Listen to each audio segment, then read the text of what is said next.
Hello, everyone. Welcome to another episode of Bikini in the Brain. I am sitting here with the Bikini. I'm Ashley the brain. What are you Cutler. talking about? Yeah, the Brain. That's right. I'm the Bikini. You know what's funny is I've had a few people comment like, why are you the bikini? Does that mean you don't have a brain? And I'm like, well, does that mean Adam doesn't look good in a bikini? What are you saying right now? Yeah. What are you saying? I rock a bikini. I'm one of the best bikini walkers. Front walkers. Yeah, because you're decent. in tennis shoes. Yeah, I true. can do anything in tennis shoes. I won't go as far the as putting the heels. heels, I've seen guys do this, and I can't bring myself there. I can't. No, we're not. I can't do it. I can't do it. You're still pageant mom, though. I don't care what I'm they say. pageant mom all day. Mom. I have a trophy to prove it. I have a pageant mom. Yes. Angels competition. Bikinis. What year was that? 2021? Yeah, I think so. 2021 pageant mom of the year. Yes. Worldwide. Send your Undisputed. Congratulations if you haven't already. It's a little bit delayed, but still means a lot. That was the highlight of my career. So basically, you also look good in a bikini. You have a brain, and I look good in a bikini sometimes. And I have a brain as well. Yeah, so based you guys, off the cartoon Pinky and the Brain. Yes, it's a play on the words Pinky and the Brain, which is like a funny cartoon in the 90s, I guess. Yeah, I don't mind being the bikini. Yeah, it's super fun. Those guys are like one of my favorite cartoons. That one and Dexter's Laboratory. So... Word. Anyway, today, you know what? Speaking of science and laboratories, we are talking about the bikini pie today, right? Concocting the perfect bikini recipe. What kind of traits go into making the perfect bikini competitor? Yep. And there's a combination of ingredients that we're going to cover today. And if you're trying to be the perfect bikini competitor, let's see how many of them you have or how many of them you need to work on. I think that's great. Yeah. Shoot, we sure wore like chef hats today. Yeah, why didn't we? What's up with No, we've been slacking That's a big lately. miss. Yeah, we used to like dress up and stuff. I bought it. Okay, I did buy a new shirt for the podcast. I think it'll be here next week. You're gonna like it. So I'm already on. I'll show it to you. It's something you'll like. Okay. Yeah, I used to do that too. Used to have those more fun shirts, and I kind of ran out of shirts. I have so many damn shirts. We're gonna be moving here soon, and I've been going through my stuff. I have boxes and boxes of shoes and shirts. I'm like, yeah, I know. Donate that. Yo, I'm donating it. No, yes, for sure. Don't throw it away. Because I was buying like a shirt a podcast, you know. Oh, yeah, they add up. That's a all lot of for shirts. you guys. What's a tax write-off? I use it for content. So I look at it as like, oh, it's a tax write-off. All for you guys. So hit the like button because Adam bought a lot of shirts for you all just to keep you entertained. Yes. So speaking of, we should have wore chef hats. We gotta start doing that stuff. I know. Again. Actually, that's on me. I'm the you're the creative one with that stuff. You are. So the bikini pie. Let's go into it. So first things first, suitable lifestyle. The most important. Yeah. The most important. Because not even just when we say suitable lifestyle, we're also talking about like health. Yeah. Because man, if you don't got your health, you're in the wrong sport. Yeah. That's for sure. You know what? I want to touch on that for a second. Touch on it. I haven't been bodybuilding, right? I talk to everyone. I'm just trying to stay healthy, doing more cardio, and I'm lifting, but not as aggressive as I used to. And for me, I'm like, I just want to stay healthy and live as long as I can at this point, right? And so I haven't ran. I get my labs done for free, and thank you to Magnus, who does a great job with us and our athletes, and takes care of all of our health. And as you guys know, if you've been watching the podcast for a long time, Ashley had a thyroid issue at one point. They check that on her and make sure that she's healthy. And so they did my labs the other day, and I was like, I haven't done my labs in like a year and a half. I need to do my labs. Like I get it done for free. I just haven't done it. And I came back and I got all my labs in there. Everything was like perfect, like best it's ever been. And it's such a relief, you know. I think a lot of people don't do their labs because either money or they're not sure or they're afraid. Yeah. And there is a little bit of because there is like that fear thing of like, oh, what if you have some weird disease that no one's ever heard of? And you have like 2 years on you. And I was like, I'm drinking too many energy drinks or whatever. You know, like I was thinking, I don't drink enough water and all these things, right? And my labs came back and everything was perfect. I have a couple tiny things that I could fix, make it a little healthier. But man, what a good feeling it is to get those labs back and be like, man, we're in a good spot. Like, yay, you're going to last another year. Yeah, exactly. That's what's up. It's just a good feeling. And it's so I started doing my labs when I was like, I think like 28 or 29. And I found problems even then. So it could happen to anyone at any age, and I feel great now. I've been monitoring them for not as good as I should have the last year, but monitoring for like over 10 years now, and everything's like healthy. And it's just something that I think if you're just talking about being a bikini competitor, something I think everyone should do if you're taking the sport very seriously, because I've had girls that there's no reason they should have issues. No reason at all. They're 22. They've never dieted down hard before. They're, everything's good, natural athlete, all these things. And then you come back and they're like, oh, your thyroid's low, your testosterone's low, your this is this. And I'm like, how are you, like, how? You're 22, like you look great, you have great physique. And then all of a sudden they fix these things. And then the next thing you know, they're like killing it, progress in the gym, good sleep. They didn't realize that they would feel so good. Their energy's through the roof. They're like, I didn't even know I was feeling bad because I live feeling bad. And then as soon as I started feeling good, now I feel like I'm high or something. like they're like, it's such a different feeling, when you're like just 100%. So anyway. Yeah. It's like one of those things you never know what's going on, right? Because it's not like you can see it. I remember like my iron was low and I had no idea. I had low iron, which is anemia. Yep. And, yeah, I didn't know how it happened because it's not like my diet is deficient. But once I recognized that, I fixed it and felt better. Yeah, so you never know what's going on. All these little things that you just can't diagnose, Yeah. And it's funny. Dr. Ramos, a long time ago, was my original doctor I partnered with. That was a long time ago. You remembered him. I was like, yeah, I think it was like 7-8 years ago. So, but he was like, you could have a Ferrari on the outside. He's like, but I'm trying to look at the engine on the inside. I don't care about the Ferrari on the outside. He's like, if I open up the hood and it's a Toyota engine, doesn't matter if the outside looks like a Ferrari, it still performs like a Toyota, And so that was like the best thing. And I just wanted to throw that out there because today we're talking about, do you have what it takes? But also some things you don't even know if you don't have what it takes. Right. This is one of those things, So yeah, you need to recognize these things. But yes, health, the most important. Yes. And alongside health is like, making sure you're injury free, because it's probably not a good idea to start prep if you're if you got a sprained ankle or something, right? Yeah. Most important is your health. First and foremost, before anything else, health. Do you have the health to do this? Yep, absolutely. And then I think that one of the things that we need to look at, if you want to do this, here's the thing. We have to do this and think about it long term, because there is no way this is going to be short term for anyone. Well, there's those people. Well, yeah, sure. Not me though. I should say short term getting to the stage, right? Yes, yeah. If you want to be a high level competitor, right? There's no way. Whoever the heck you are, it's still going to take like years a prep. You know. Exactly. Like it's the bikini prep, and that's another part we could talk about. Bikini recipe to do is just realistic expectations, a time frame to get going, and so when we talk about health, we're talking, you getting on a bikini stage, it could be a 3-year physique these days, even for a local level, depending on how you respond. Some people, a year, but it's a more muscular physique than it used to be. They're leaner than it used to be, and it is going to take a little bit longer than it used to be for those reasons. So, if you have a knee problem and you're constantly doing exercises that hurt your knee, you should probably switch to different exercises. Talk to your coach. Hey, I'm going to switch this out. I can't do lunges because I get a little bit of pain. I know 3 years from now it's going to be a lot of pain. So, be smart about that with your health and your joints, like Ashley's talking about. If you have a previous ankle injury and there's just something that just irritates it every time, well, right now it irritates a little bit, but in 3 years it's going to be brutal. Oh yeah. Try walking in heels too, But yeah, it could be any injury really, but there's that goes along obviously with the health and just your well-being, is just making sure you're good to go before even starting, right? But also with the suitable lifestyle, I would say second most important thing, and this is something that does not get talked about a lot, finances. Because guess what? This sport is not cheap. It's not. It really isn't. So you have to factor in, do you have the money for this? A money for a coach, a money for entry fees, travel, suit, tan, hair, makeup if needed. It's not just like, oh yeah, it's a $50 thing. A lot of money goes into it, especially, buying certain foods, supplements, gym stuff, if you have to hire a trainer, all that. Yeah. Yeah. And I think that's a good, to just get that understanding in before you start the prep, because it's a pretty, and there's a lot of ways to make it cost effective too. So I will say that that's a good thing, but there is, no matter which way you go, it's going to be pretty pricey, even if you're doing the bare minimums, Absolutely. So. Yeah. Even if you are budgeting it, and it's still expensive. I always use this reference.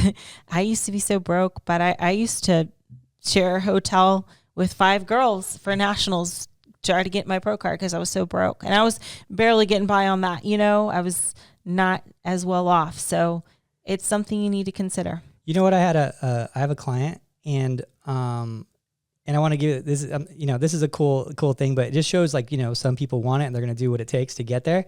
And she and I think it was her and her gym friends, they had like a bake sale for her to go to a show. That's so cute. And everyone supported it. And everyone was like, that's adorable. and she makes good money. It's just that she did a lot of shows, you know, she traveled a lot. She did a whole bunch. And she was like, oh, I get, you know, one more is tough because I just did this show now. And now she's going to go to North Americans. And I was like, it's so cool to see like the support. And she's doing what you said. She's sharing a room with a couple of her teammates. And they had a bake sale. There's this whole thing. And that's like, cute. She's going to North America. Isn't that? Shout out. You know, like it just shows. Did you buy any baked goods? I would have, you know, I would have. Diet, I know. I would have had I had the opportunity. And, but isn't that, but it just shows you, you know, it just shows you if you want it, you know, you'll find a way to make it work, you know? Yeah, totally. Yeah. And when I was a young bodybuilder, it was the same thing. I made $6 an hour working at Nutrisport for, and even back then, $6 an hour wasn't that much when I was like 17 and I was getting ready for my show. I found a way to do it. I worked at UPS, unloading trucks during a summer one time just to pay for my bodybuilding. And it was 3 months at 4 a.m.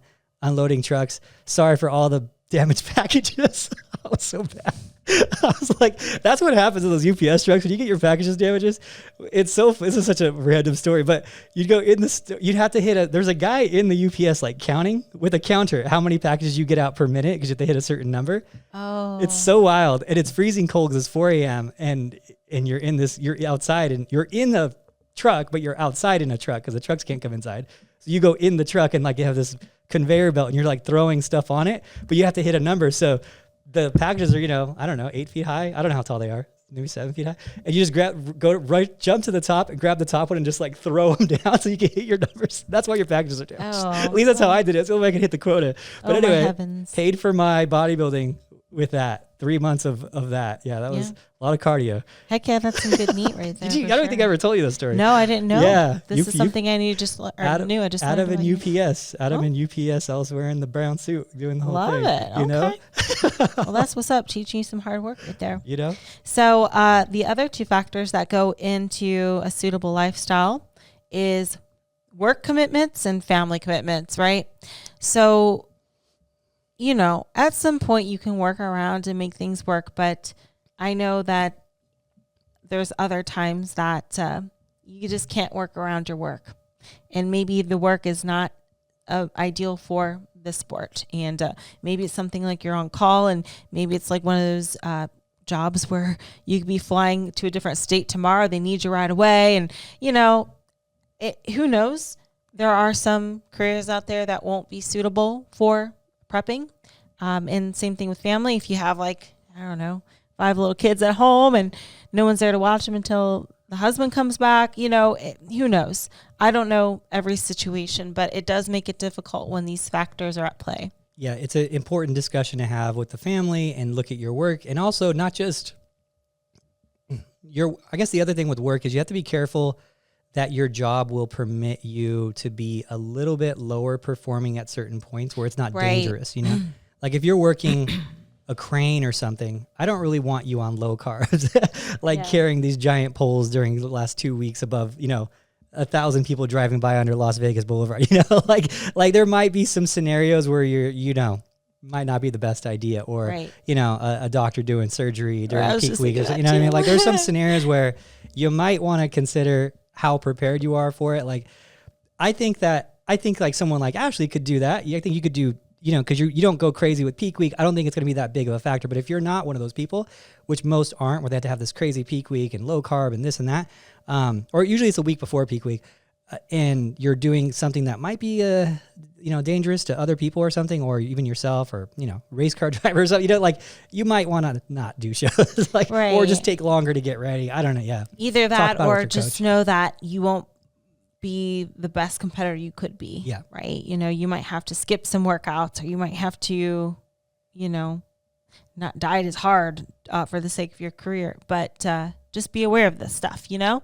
So yeah, suitable lifestyle, I think, is the most important before anything else, which again, health goes into the suitable lifestyle. Yeah. And I think that with the family thing too, is that just having that talk with everyone, I think it's important because you don't want to surprise them with it. Unfortunately, we do run into a small percentage, but still a percentage of people who don't have that family support, you know, and it's really tough when it's like the husband not supporting it, because you're going to probably do 3-4 shows a year, which is a lot of the year dieting, and, you know, but also not being on your end, understanding their position where went from normal to all prep and now you're not eating out or doing anything like that. Like try to find the balance in that. I think it's important. If you are prepping for shows, you definitely can still go out to dinners. You could still do all those things. I do it with Kimber all the time when she's prepping. It's not hard at all. It just goes to a restaurant, she orders chicken salad. It's not that hard. So just don't get yourself so in the hole where you don't, where you affect everyone else around you too, where you try to find that balance, You gotta let them know Ham would be cranky. Yeah. So give me a pass. The cranks happen once. Contest prep crankies. The contest prep cranks. It's going to happen every now and then. It does happen. But you need a free pass on those days. You should get X amount of passes for prep. Like little coupons. like three passes. Sorry, I was cranky. And the husband just keeps it in his pocket. He just takes Got one out. One more left. It's like a red card. One more. It's like a green card, green, yellow, red in soccer. Oh, that's so funny. That's great. That'd be really funny. That is going to escalate things. If you're a guy, listen, don't take that advice. Do you want to be right? Do you want to be happy, guys? Just be happy. So, all right. So, next one up. Any more on that one? That's it. All right. Let's go. The next one is hard work and determination. I think that you are the hard work and determination queen, Ashley. Okay. Determination queen. Okay. I always have to correct you. Yes. Because I don't think I'm the hardest worker. I think I'm just smarter. Because I'm not doing 2 hours of cardio on 800 calories. So you could say those are hard workers. But if we're looking at the general broad spectrum here, hard work, it's very general. It can mean a lot of things. But you still need to have some hard work, Yeah. Hard work beats talent when talent doesn't work hard. Absolutely. Have all the talent in the world, but you need to know how to apply yourself. And it's funny because I don't think a lot of people know what hard work is sometimes if they haven't played a high level sport previously. That's the biggest thing. Luckily for me, I was a collegiate track runner. And the great thing about being that was, people get irritated when I say it, but bikini training is a walk in a freaking park compared to track practice. Yeah. I remember track 400 meter repeats every Tuesday till I threw up. The lactic acid buildup feeling, the jello leg feeling, that's hard work. So everything that's not that feels like a breeze. And that's why I can compete a lot too, is because I was doing track meets every weekend. Yeah. For a good portion of the year. So this seems like such an easy thing in comparison because I know what it is like to work hard. And this sport kind of brings in people that weren't athletes previously, or maybe just athletes in high school and maybe they just played high school volleyball. It's not the same. Really, really intense hard work. It really can go a long way. Yeah. It just sets your mind right. And I've always had the best luck, in the guy department, I always had the best luck with wrestlers because they know how to diet. Mm-hmm. Yeah, they're just used to not eating. It's this is more food than I was eating, because it's more structured. But when you're wrestling, you just don't eat. It's kind of whatever. I won't eat. It's not, you don't have, at least especially in the younger guys, they just don't have a good diet. They just know they have to eat less, so they just eat less, But here they're there's a lot of food. I should be eating this much food, Yeah. But you get that with someone who's never done anything, and it's this is killing me. I can't believe it, Yeah, I should say that as well. I think, except for wrestling and boxing, probably just anything that requires a weight class. I think for most previous sports, the biggest shift is the diet now. Yeah. Because my diet was much easier when I was in college. I thought that was back in the day when ate 2 Nutri-Grain bars for breakfast and I thought I was eating healthy, you know what I'm saying? Yeah. So I would just eat whatever, but I thought it was healthy, but it's it's just a bunch of sugar. But that's a big shift. That was something that I had to adapt to, is this diet is, although the training's not as hard, the diet's probably harder. Yeah. So, Yes, it is going to be tough. You're going to be days where you don't want to do it. You guys still got to get into the gym. The days that you don't want to do it, there's going to be days where you're beat up. It's a tough thing with the determination thing. And I think that your determination equals hard work because your determination is consistent and it avoids hard work too. That's true. That's all how you look at it. Yeah, that's true.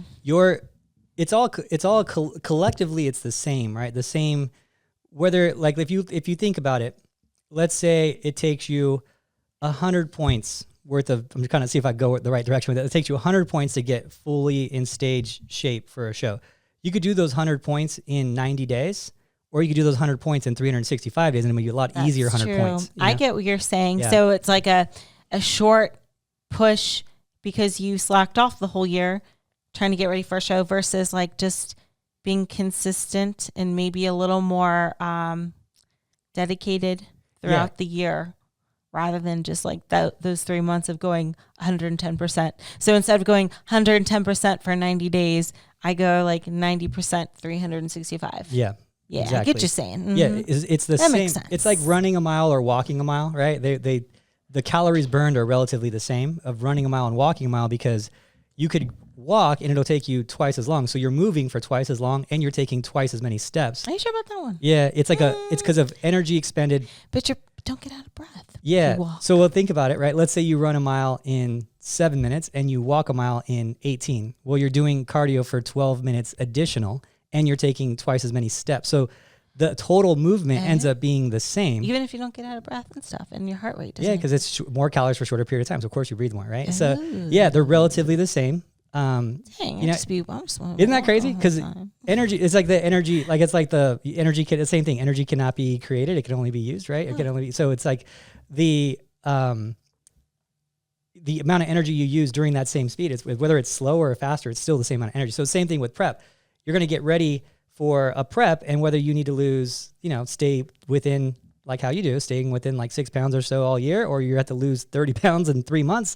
The same amount is required. It's just daily versus like a little bit a day versus a lot a day, and it sucks, So yeah, that's how you look at it. Okay, well now I feel better about that. I will say that the more consistent output though, in terms of a client, is going to be like the way you do it though. It's a lot easier to be consistent because you're not waiting till the last 2 weeks to fully lean out. Your body's not looking tired. You don't have to worry about those factors as much as someone who like you had to crash for.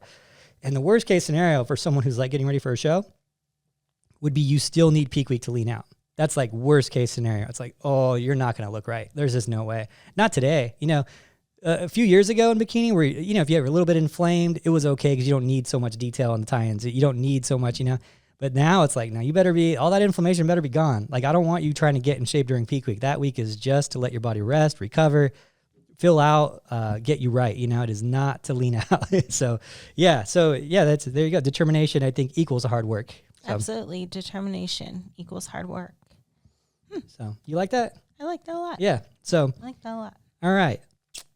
Now, going on to the next one. We got that one covered, yeah? Yeah, of course. I'll let you know if we don't. All right. Willing to sacrifice and adherence. That's a big one. Huge one. That's a large percentage of this one. Yeah. Because here's the thing, adherence. A lot of people can adhere to something for 2 weeks.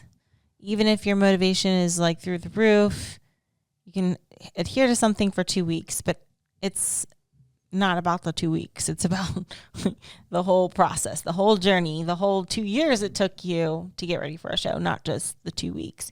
So I'm sure you find out a lot of time people just like really go for it in these 2 weeks and they're just like, yeah, I want it so bad. I'll do anything, But then after that, motivation starts to fade a little bit. Then you have to rely on your willpower. And, that's when it usually goes downhill, right? Because it's just like, well, you got that motivation, but once that fades away, because it will at some point, then they're unable to adhere to things as much as they were previously. Yeah, that's the tough one for people to fully understand because it's gosh, it's so hard. And I'm always harping on it. This is one thing I'm always harping on is like, adherence and the sacrifice that you're willing to give to this because it takes so much. And I think people underestimate.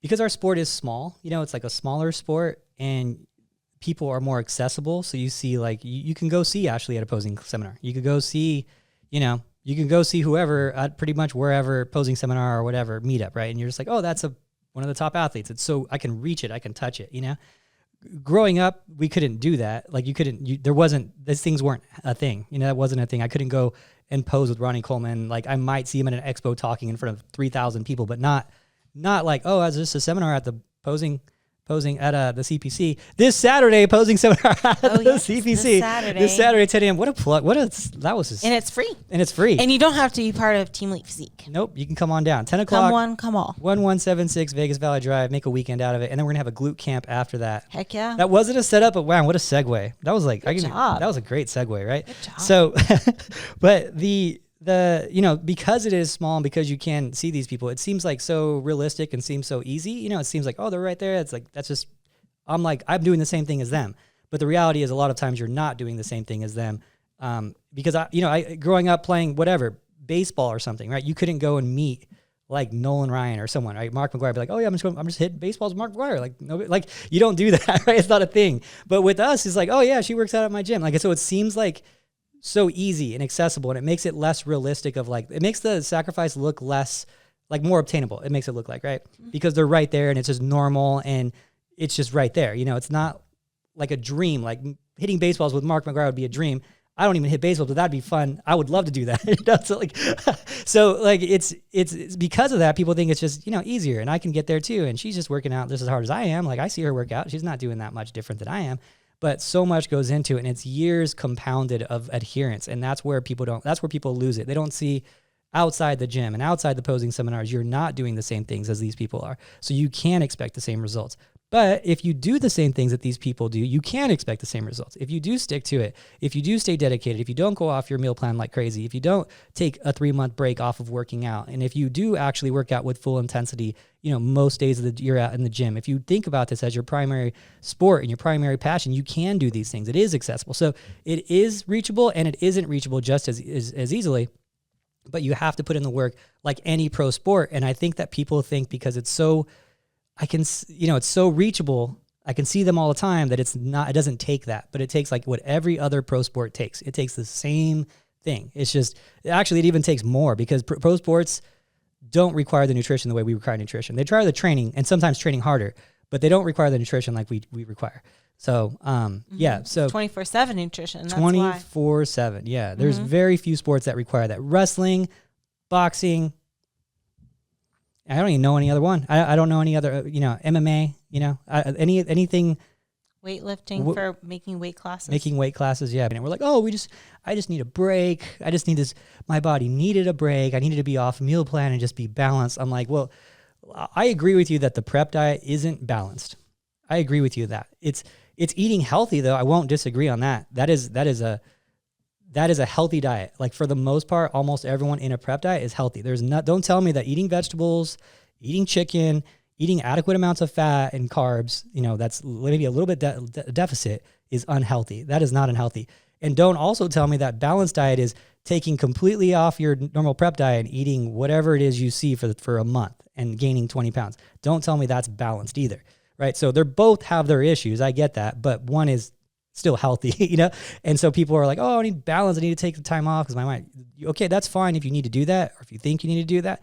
But that's not what the highest level pro athletes are doing. And if they are doing that, they're just genetically able to do that. They're not the normal. They are the exception to the rule, and their genetics allow them to do that and get back in shape really quickly, which is a very, very rare thing. I think people don't realize how rare that is.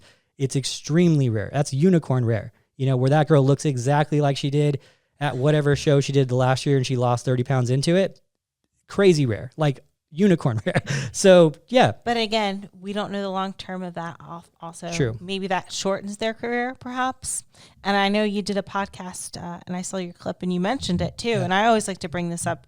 People don't realize your skin can only be an accordion so many times. Yep. Yeah. And you're going to lose the elasticity. So although they can do it and get away with it, they're probably shortening their career, or maybe they could be doing better, or they could be doing better more frequently. Because to drop 30 pounds and gain 30 pounds, you can only, I assume, only do that like once a year. You can't do that like 3 times a year. So maybe they could be competing more. Maybe they could be better. Maybe they could be going for a longer period of time, but they're shortening their career by doing that. And it's kind of a risk. You got to hope and pray you lose that weight because, again, your body does start to rebel after you do that so many times. Even if your genetics good, you can only do that so many times. Yeah. You never know. Every prep is different. We've had preps with Ashley where we're like, oh, we got to lose like 2 pounds. And it's just like, she thinks about it and loses 2 pounds. Right. And then you have like 2 pounds. I'm like, oh, you just got to lose 2 pounds. Everything's perfect. You're not doing any cardio right now. Your calories are high. Don't worry. We're going to turn this on in 2 weeks and we'll be good. And we like wait an extra week because I'm super confident. And the next thing you know, nothing moves. So stubborn, right? Don't know. You just don't know how the body's going to respond. Like there's no specific formula for each prep. It's just different per person. But the thing that I found with people who do that in their careers, what I've found with the people who have to diet that hard is that it pulls so much out of you. It pulls it like pulls your soul out of you to prep that hard. Like yeah, it's like, you lose the enjoyment. And what happens is, 1 year, 2 years, maybe. But then when you get to year 3 or year 4, those are the girls that are like, it's just not worth it anymore. It's just not worth it. And then they shorten their career because it's not worth it. And you don't hear about that. They just say, oh, I just didn't want to do it anymore. But if you would have prepped and just stayed relatively, just fit, I'm not saying stay shredded. I'm saying just stay fit, and you prepped and it was just like, 12 weeks to get you in shape. And it wasn't even that hard of a 12 weeks. It was just dieting for 12 weeks, like normal diet. You probably would have another few years to your career. But the one thing that you do talk about, which I think is really important, and I think people avoid talking about, or they don't know about it, is the skin elasticity thing, especially with the conditioning levels of today. Here's the thing. I've done coaching for a long time. I've unfortunately had conversations with people where I've had to say, hey, like your skin just doesn't allow you to be at the level that you want to be at. Like it's unfortunate and it sucks. But let's take, for example, this is probably the best way I can use it. Let's see. So this shirt I'm wearing, right? It's like, it's a decent fit to me. It's like relatively good fitting. And if let's just say this was my skin, it's going to be really hard for me to show a 6-pack when my skin is hanging off of my muscle like this. Yeah. You know what I mean? It's just the only way for me to show a 6-pack would be if I was wearing a compression shirt through this, right? And of course, like losing like 10 pounds. but the reality is that your skin can get loose like this. It could get loose on your quads. It can get loose on your stomach, and you could be shredded under that skin, but it's not going to show through the skin because the skin is basically like a curtain on a window, and you're trying to see the window, but the curtain is blocking the window. It's not close enough to the window anymore to show the window, right? You'd have to pull the curtain back to see it. And so you have to be, that's something, a concern you have to be with, you want your skin to be like a compression shirt. The more you go up and down, the looser that skin's going to get. And yeah, it will blur the definition. The less it's tight to the muscle, the more it's going to blur the definition. That's just, if you think about it, realistically, that's just common sense, it's just, you can't see something through where there's something hanging off of it, right? Where it's looser on it. So it's unfortunate, but it has happened. And, I've had it happen with in that scenario, pretty rare, but it's happened. I've had it happen more so with people who lost a lot of weight and then they're trying to get ready for a show. And then it's like, you do your transformation, like, I want to go pro now. And I'm like, yeah, unfortunately that's going to probably be your limiting factor there. Right. So yeah, so it does matter. But when we're talking about, the way that bikini looks these days, there's just no margin of error. You need tie-ins, you need a tight oblique line all the way on your lower back. You need tight legs all the way through. You need a little bit of a definition between your quad and your hamstring in that front pose. Like that's not going to be easy to see through if you're looser on the skin there. It's going to be hard to get to that level. And sometimes, that happens with age and they can't help it, but it definitely it makes the skin age a bit quicker whenever you're fluctuating so much. Yeah. Even if it's like, let's say it's your first time doing that and it's not like a permanent thing, because sometimes if you're young enough, your skin can snap back. You lose fat at a quicker rate than what your skin can tighten up with, even if it's like your first time doing this, like this big fluctuation. So it's very possible that you lost the amount of body fat in time, but your skin didn't have time to tighten back up. Yeah. You know what I mean? Possibility. Yeah. I don't. So even if it's not even if it is your first time doing this big thing, that could be a thing as well. But somebody that's like an esthetician should speak on that a little more. These are still relatively new, like uncharted territories on some of these things, because bikini wasn't required to be as lean as it has in the last few years. So now we're like having to rediscover things, right? We're having to further the science of it, which I think is awesome. It's a fun thing to kind of, okay, what do I need to do now? What do I need to do now? It keeps you on your toes. So it's always forever evolving, and that is just something that you should take into consideration if you're trying to. Remember, this is a bikini This is the bikini pie if you're trying to be like, high level, optimal performing. Like I want to be the next, even if it's just get a pro card. These things are all required. It's hard to get a pro card these days. I mean, it is tough. It is tough. It is really tough. So, the funny thing about adherence is like, I think adherence is more important with diet than it is training. Like you can skip a few days of training and probably still make it through. Will you be your best? No, but you still could manage without much backtracking. But man, it's ruthless when it comes to the diet as far as adherence. You could be 100% on your diet for 6 days of the week, but then you have one day where you binge. I'm not saying like one cheat meal. I'm talking about like cheat day. Yeah. And it basically cancels out all the dieting you did those last 6 days. It's an unfair world. It's an unfair world. Yeah. You know what I mean? All that work can be ruined like in a day. Like if we're talking about like week to week progress. I'm not saying it could ruin your progress from years, but I'm saying like you basically dieted 6 days only to kind of have it canceled out. I saw that it was a while. I think it was Steve Cook did the video. I'm pretty sure it was him that did it a long time ago, where he did the eating 10,000 calories That's and then disgusting. And then running off 10,000 calories, like doing like to try to equal the cardio out 10,000 versus 10,000. Like, and I think he couldn't get to the 10,000. I think it was, if I remember correctly. I really don't want to do it the wrong way. I know he did one and someone else did one too, and he couldn't finish the cardio either. Like there was like, it's just so extreme. I don't think people realize that it takes so much cardio to cancel out all these calories. Yeah. If I remember correctly, you would think running a marathon would be like a 10,000. No. If I remember correctly, it's usually like 2,600, which is crazy. Like you bought a dozen donuts like and just 5 donuts. Like, what is that? What is it? Like 300 a donut, 400 a donut? I mean, I almost want to fact check myself, but yeah, I could eat 5 donuts, no problem. Like it would be easy. And it's like 400 a piece. That's 2,000 calories, right? And I think it's more than 400 on some of these like pink box donuts we have out here. Yeah. But I do get a pink box donut once a month. I get those once a month. But I keep it pretty lean though. Yeah. I don't go crazy. And if I do, I just like take a lot of the like whipping. Oh God, I'm good. Did you get it? Good. Really? What is it? Close to 2,000? I was right on. That's crazy. Now, of course, it's how big you are and whatnot too. But yeah. It's a rough estimate. There we go. 2,600 calories. Good. Dang, that's crazy. Just pulled up. Now Calories that's 26.2 miles. That's crazy. 26.2 miles. 100 calories a mile or so. That's about right. Yeah.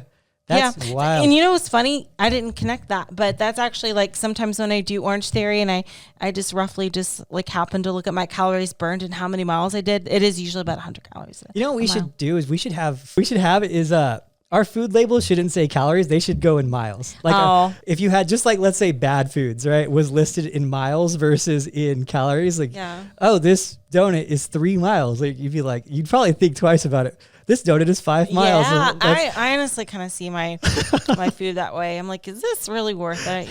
Is it really worth the cardio? So it's people think like they can have a binge and then just do extra cardio the next day. Oh, you plan on running a marathon? I mean, that's a lot. That's crazy. That is what a penalty, man. Usually I think if you're a decent marathon runner, like we're talking like if you're jogging but not walking, I want to say usually around 4 hours. Oof. I think like when we're talking about like Olympic level world records, like 2 hours. But like if you're just like a pretty decent runner, average runner that doesn't walk during that, it's going to take you like 4 hours. It's a lot. That's crazy. It's a lot. I think last time I remember, women were at like 212 and then men were 158 or 156. It's wild. So yeah, that's a lot of running, guys.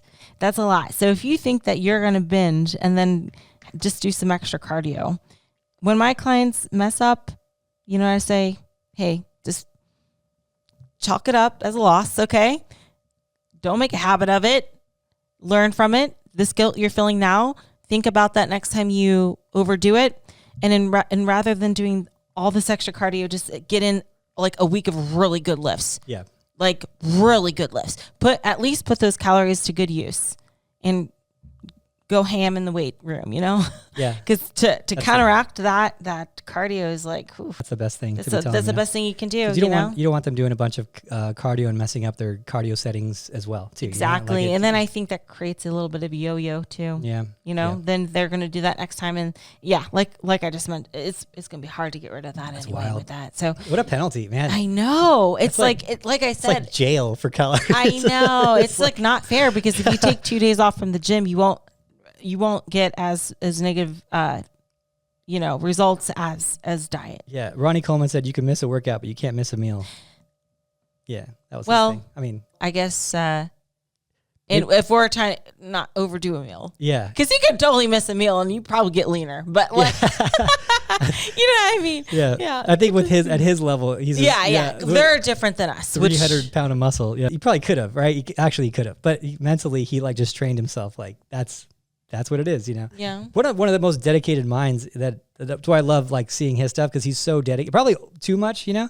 But I mean, look at the results. But the most dedicated mind, right? I like talking about him because he was open about it when he talked about his diet. Remember that one thing he was talking about when I always bring it up when someone asked him, how many times did you cheat on your diet after you won the Olympic? And he thought that guy was crazy. He was like, what is he even talking about? Like, why would I even think about sabotaging myself? Like, that's just so wild to even think that would be a possibility for me. I was like, man, that's a whole nother level of. He's like savage too. I remember watching like some interview or something with him, and he's injured now and his body's pretty beat up, but I think someone asked him, like, do you regret growing that heavy and, really taking a beating on your body? He's like, I wish I would have done more. I was like, dang, savage. I like it. And and it's what's funny, because let's use that, right? Because that is a great thing to use. Okay, that's the guy at the top of the totem pole, right? The very top of the totem pole. And we have athletes that are bikini, right? It's a different thing. But they're at top of the totem pole with that level of dedication, though it's not as visual as like a Ronnie Coleman. It's the same level of dedication, different output, same level of dedication. And you think you're going to pass that girl on the top of the totem pole by having balance? You think you're going to beat Ronnie Coleman in a bikini sense by having this balance and 3 to 6 months off a year and casually doing it and doing it just with like fitting my macros and eating this and that? And you think you're going to beat that guy? Good luck. Good luck. That is not the way the world works, honey. I am sorry. That is not how it goes in any sport. So the most dedicated people over longer periods of time are usually going to be the ones that have the most success. That's just the way it goes. That's life. The hardest workers have the most success. Yeah, day capture. Yeah. So, and I think that's great that you brought that up, because like this guy's, wheelchairs sometimes, type of guy, crutches. Which we don't recommend going that ham, by the way, just to put a little disclaimer. That is a bit much, but you got to respect his mindset. The mindset is everything, right? But there's the same thing in bikini at a different output, right? It's the same level, right? There's girls out there that think that way, that are putting everything into it, and you think you're going to pass them being serious 6 months out of the year. It's just not realistic. Like, we have to be realistic with our expectations, So there you go. Absolutely. Moving on. You need to be mentally tough, and you need to have thick skin, especially in bikini, because it is going to play with your mind. And I know you just put out a little reel on your Instagram at Team Elite Physique. Make sure to follow and watch this reel. But you talk about having thick skin in bikini. It's important, and we're talking like mental toughness, right? You need to be mentally tough, man. It's going to play with your mind, because your placings can go all over the place. You can look the same one week versus the next and do totally different, for the better or for the worse. And you just got to be prepared for that, because bikini is the most subjective division out of all of them. Like, how lean is too lean? How soft is too soft? How muscular is too muscular? Do the judges prefer a sexy routine or a more standard routine?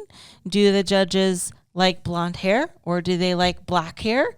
There's so many factors. And a lot of it is like, you always compare bikini to being like art. It's art. What one person finds to be beautiful art, the next person isn't as impressed. Yeah. So in a sense, you can apply that to bikini as well. Although we do have I don't even want to say requirements, more like guidelines in bikini. They're guidelines, and they're not black and white. Yeah. We see competitors that are like maybe more muscular than what you would ever imagine do well. and we'll see bikini competitors that maybe are softer, and you would think, oh, I wouldn't expect a bikini competitor to be that soft and still do well, but they still do well because it fits them. So it's very subjective, and you got to be prepared for that, for the better or for worse. As long as you go in knowing like, hey, I gave it my all. Nothing's left on the table. I can't really be mad at my placing because this is the best I can give. Because in bikini, there is no defense. You cannot control who shows up. You cannot control how it's judged. You cannot control how the other girls look. You know, you could stand in a group of really soft girls, and although you're not overly lean, you could appear overly lean that day just because of who you're standing with, and maybe the lighting is really intense, which also makes the appearance that you're a little harder than what you actually are. But then you go to the next show next week, and then the girls there are actually more conditioned and leaner than you are now, and now you look too soft. So it's so many factors go into play, but you just gotta like have some thick skin, because at some point, maybe it hasn't happened yet, at some point things are not going to go your way. Things are not going to go your way. You're going to get disappointed. You're going to get discouraged. You might be confused. Like, I thought this was my best. I did everything the judges told me. I made improvements. And you're going to get confused why you didn't do as well. Yeah. It's bikini. And what do you always say about bikini? It's more volatile? It is volatile, but you say the first problem with trying to figure out bikini is you're trying to figure out bikini, right? Yeah. That's what coaches ask me. Because they'll ask me, why did you do bikini? How do you get good at bikini? And I'm like, bikini chose me, man. I didn't just set out to do bikini. I just happened to be good at it. And they found me. And I was like, and they'll ask me, and I'll be like, just stop with your criteria. The first problem that you're having with trying to figure out bikini is you're trying to figure out bikini. Yeah. Like, it's per girl, it's per person, it's per structure, you know? Yes. What could be too much muscle on someone could be too little on another, you know? And it's same with body fat percentage. It looks good on some competitors, and then some, like myself, not so much. Yeah, it's a tricky thing, but it makes it more fun and more challenging too. I have a really good time with it because it is mental. It makes you be a better like artist and look at things more subjectively. I think with me, because I went to photography school and for a couple years too, which was like just a fun thing I did. And that makes me look at things more artistically and lighting and angles and all these different things. I think it helped train me for that too. And, but it's just fun, you know, it keeps it interesting. It keeps it fun. And it always, the thing is, I will say it probably takes years off my life too, these shows, because you don't know with bikini, you know, like there's no exciting such thing as an easy show in bikini. Ashley, you know, could go into a lot of shows being a strong favorite, and then when it comes to the night show, and there could be all rookies on that stage. Every single girl could be her first pro debut. There could be 30 girls, 20 girls, and Ashley's would be the strong favorite in that show. When it comes down to it, at the night show, I still am on the edge of my seat because you have no idea if she's until they call my name. It's like, oh. Yeah. It's so it keeps it fun for the fans too. But like that wouldn't happen if, you know, if Hadi, you know, Chupan showed up to a bodybuilding show in the US, like, and there was all rookies, like there's no chance that anyone's right. Gonna be here, because in bodybuilding too, it's more clear cut. They have more like, for sure, this is what we want. We want the leanest, most symmetrical, most muscular guy. You know, it's way more easy to judge that than in bikini. Yeah. Like think about the opposite. Could you imagine Chris Bumstead showing up to a show and it's no one's ever qualified for the Olympia and the rest are rookies, and then Chris Bumstead comes in and it's like you would know who's going to win that show going into it. But that is not happening with bikini. It's honestly scarier with a bunch of rookies than it is with like seasoned people that it's like it just doesn't work the other way. It makes it fun. It makes it fun and exciting for the fans, that's for sure. But I'm always at the edge of my seat, like, and then I'll have coach like, "Oh, you got this one, you got this." I don't know, man. I don't know. Like, that's so true. It's art, you know. Just like I was saying in bodybuilding, they're never going to get the critique like, "Oh, you're too lean."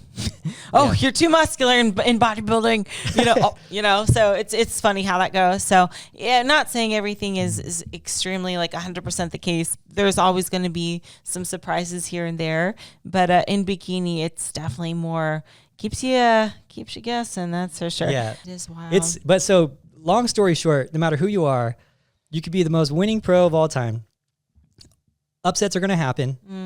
No one's too good in bikini, and the reality is that you could win and be a perfect score, be exact same shape, and get 10th the next weekend. It's just the reality of things.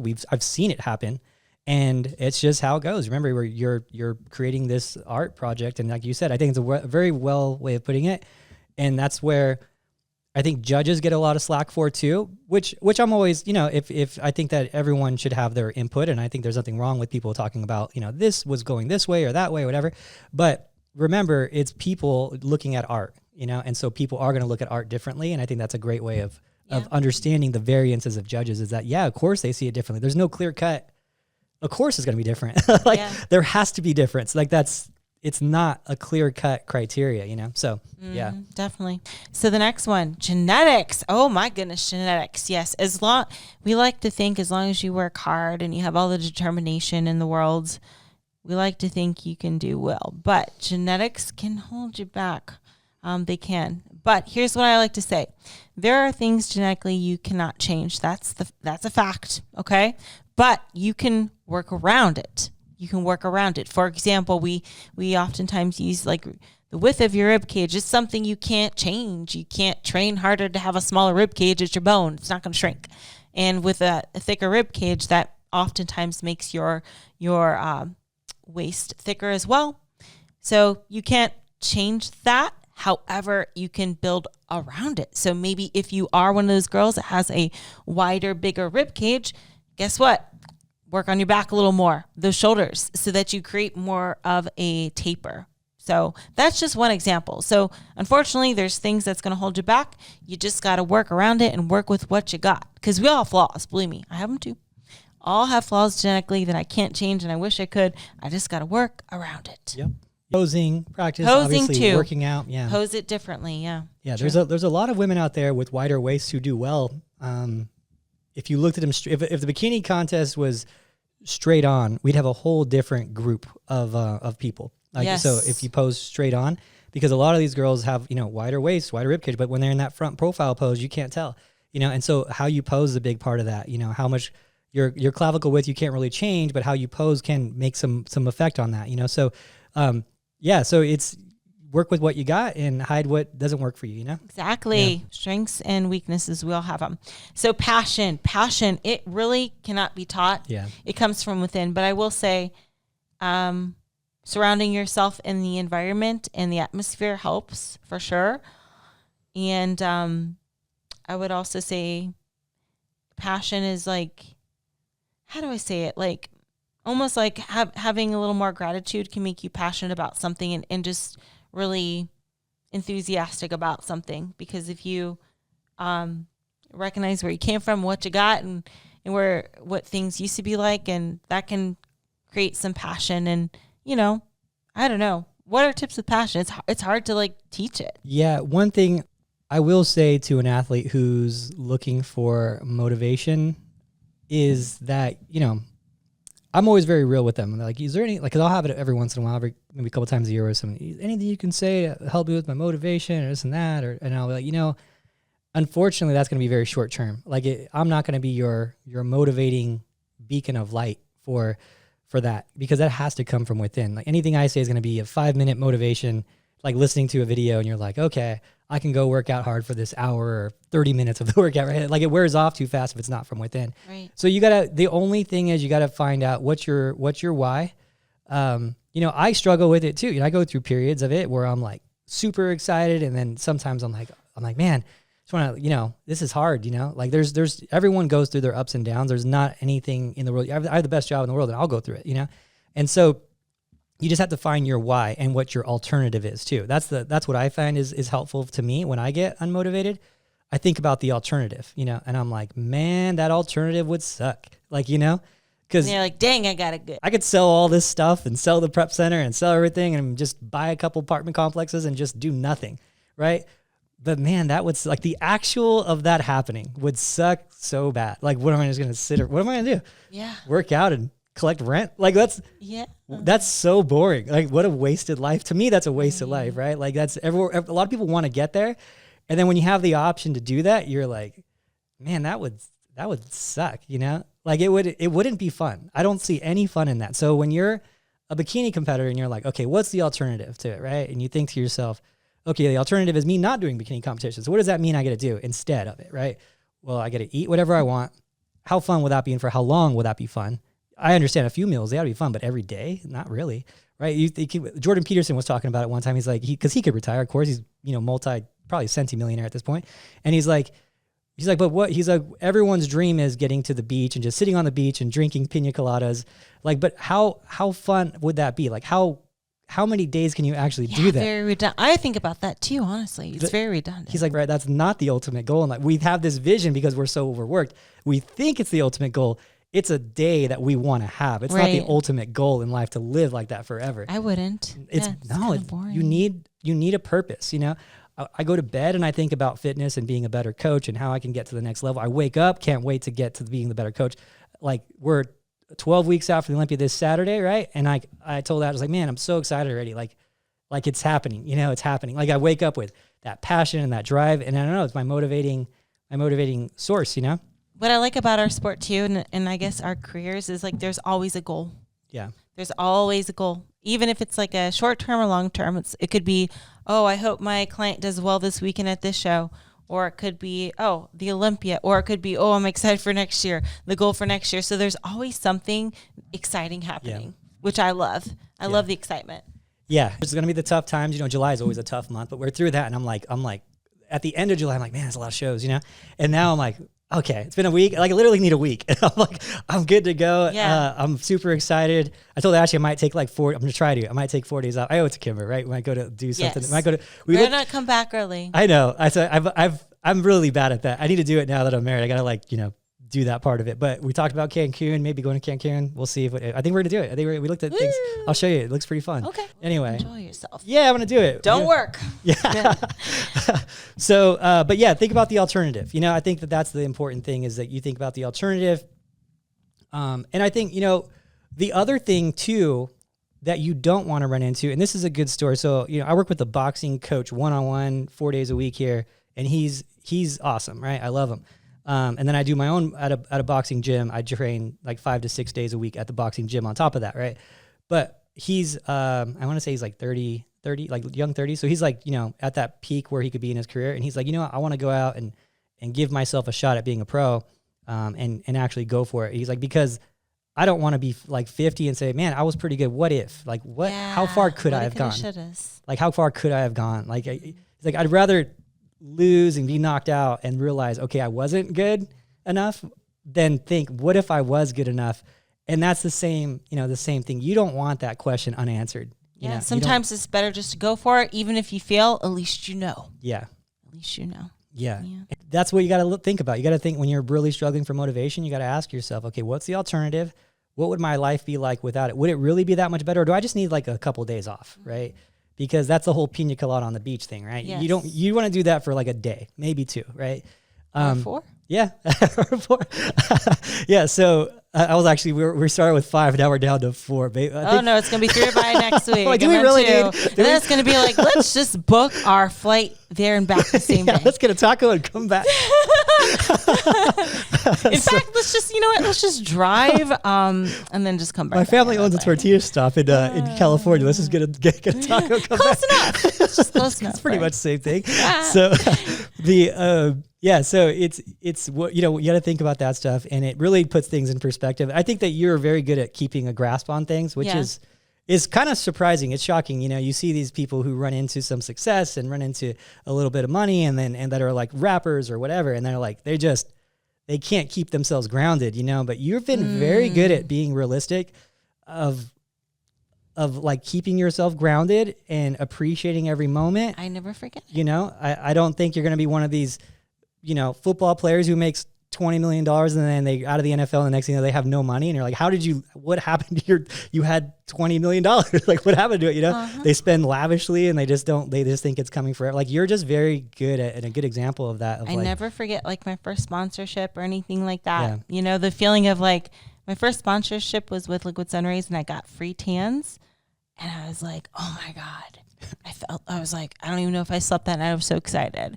But, I think you're right. When people become successful, gratitude can turn into greed if they don't, if they forget where they came from. And that feeling of the first sponsorship, or even for me, my first win. That's why I always say, I never want to get too used to that feeling. I never want to normalize that feeling, because I love the feeling of my first win, and it feels like my first win every time.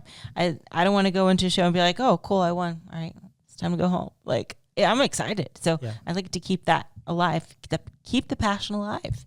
Never forget where I came from. Stay grateful, I think that's important at all levels too. So absolutely. Yeah. Okay. Moving into the last one, coachable. Yeah. Are you coachable?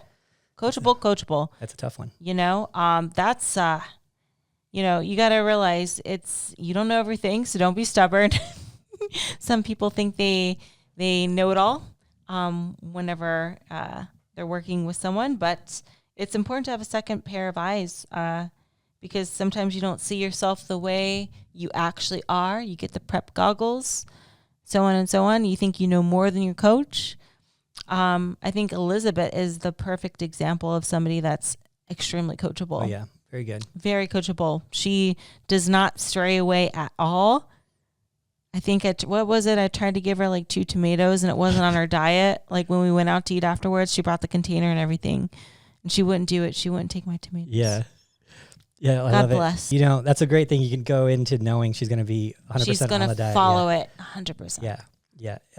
But there's this thing we call analysis paralysis, right? And that's where I think people run into the issue with their, with coaching. And I see it sometimes too on where there's discussion forums and whatnot. And they're like, well, my coach has me on this many, what do you guys think? And I'm like, why did you hire that coach if you need to ask what you guys think? Like, you don't trust the coach, or you're just constantly reviewing ways to prove them wrong? Like, because you can find it. I can put out the best meal plan I've ever put out in my life, and you can find something saying it's wrong, right. Because you could look at what a dietitian would say. They're going to say that's way wrong on a contest prep diet. You could look at what a macro coach says, and he's like, oh, you should eat high calories, low cardio, and just count your macros. And then he's going to say mine's too extreme, right? Or a bodybuilder is going to be like, oh no, you need 3 grams of protein per pound. Yeah. So you're going to find people out there that say your diet's, bad, right? So that you have to take a step back and let them take the wheel, Coach, take the wheel. So it's one of those things that you're trusting them, and you're not hiring them to cut your calories and raise your cardio, because anyone could do that. You're hiring them for the experience they have, the consistent output of the athlete they have, the success that they've had, and the resume, and the experience really, to be able to say, hey, you're too lean now. Or I have a client right now who thought she was too lean. And I'm like, you're not too lean. You're fine. I promise you. We're going to get you a little too lean, and we're going to fill you out like crazy at the end. You're going to be round and bubbly. And the reason we're doing that is because you don't have as much size as I want you to have right now. And so we need to give you the appearance of more size. So we're going to fill and spill you. We're going to go for it and really just fill you out. And so it's a lot of trust is involved there, and it's uncomfortable for her. And I get it. I'm not mad at her at all for thinking that, but she mentioned it to me. She's not posting her pictures like, my coach is me too lean. But you see those people out there, and you have to really have that trust, but you have to believe that they can do it first. And that's on them to prove that they have been able to do it, to actually have you to buy into it, So that's the biggest thing I see these days, is that people will question it because they watch too much information. They watch YouTube and they're on forums, and you can always find a reason why it's wrong, because there's so many right ways of doing it, So, the main thing is, I had a friend, Wadi, he's dope. I love Wadi. And he was like, this girl was like, well, what did she say? She was like, well, this last coach, he had me doing this and had me doing that and had me doing this cardio and these calories, this and that. And he's like, well, you won your pro card though, right? And she's like, yeah. He's like, so what's the problem? He's like, so it worked. How was it wrong? If anything, he was more right than anyone else who competed against you that day, right? And so that's an honest argument, and he's dead dead on. And I love that. He's just, I love how he is, but he's right. It's maybe wasn't the best method. Maybe there was another way to get the same result. Maybe there was an easier way to get the same result, but the end result, you got your pro card and that's what you wanted. And so how was he wrong? Right. So there's 1,000 ways of doing it. And that's something that people need to take into account. Like just take a step back and be like, okay, why did I hire this person? And that's I think the biggest thing with Are You Coachable is questioning it and having faith in the program too. So, but if you're working with someone you're already questioning, you probably should work with someone else. Like if you go into it knowing, oh, this is a cheaper guy just from my gym or whatever, you probably shouldn't put your health in someone else's hands that you don't fully trust. That's a big deal. So yeah. With that being said, all those ingredients, wow, you should be Miss Olympia by now. So yep. Just put it all in. Everything we just said. Mix it together. Good to go. 350 at 30 minutes and you're good to go. 30 minutes. not a second past. So with that was a fun one. And I'm glad you put this together. I think you did a great job. We got everything in there. I think. Yes. And we are collecting topics for our upcoming episodes in these next few months. So if you want to give us any topic suggestions, please do so in the comment section below. It's been nice talking to you guys. Thanks for tuning in. And we'll see you next time. All right, bye. It's funny. All right, bye, guys.